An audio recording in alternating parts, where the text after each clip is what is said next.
New developments on a story we've been following for several years now. Contaminated drinking water in Westfield. Good evening. Good to have you with us tonight. I'm Beth Ward. Chris is off. The city has spent nearly $15 million on testing and remediation of a dangerous substance called PFAS. Now the governor's office has announced its own multi-million-dollar plan to eradicate PFAS statewide. Western Mass News reporter Audrey Russo spoke with Westfield's mayor and state representatives about how they want a seat at the table on Beacon Hill to address cleaner water. Audrey is live in City Hall with more. Audrey? Last Friday, Governor Charlie Baker proposed allocating more than $60 million in water and PFAS remediation projects statewide. However, 2 years ago, Westfield city officials made that same choice to try and clean the potentially cancer-causing chemical from the city's own water supply, and they've been doing it on their own dime.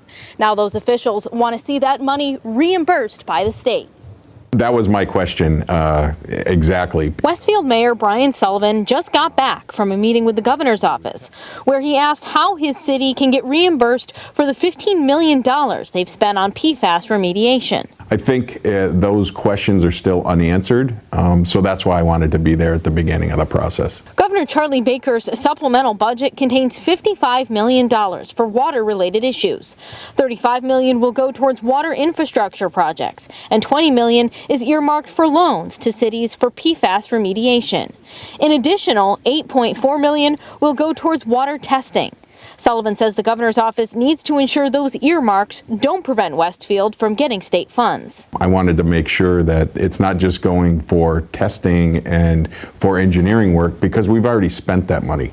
Westfield, right away, our course of action was to clean the water that we have in our aquifer, and we're going to continue to do that. The good people of Westfield, they didn't do this themselves. I mean, this is circumstances outside their control. State Rep John VELIS says the governor's supplemental budget was just introduced to legislators recently, and that it could become moot if lawmakers don't pass it. The reps and the senators from the affected communities, we want that to be done in as expedient of a way as possible. They all want to hear what we have to say and figure out what this money could be used for. Mayor Sullivan says state officials are interested in Westfield's experience remediating PFAS at home.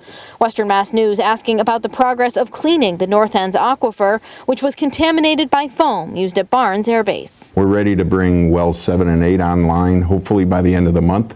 We keep saying the end of the month. We've had some mechanical issues having nothing to do with the contamination. We won't stop working on that until we have a clean system. Sullivan says until wells 7 and 8 can be brought back into service, folks in the North End can still safely get their water from well number 2. Reporting live in Westfield, Audrey Russo for Western Mass News.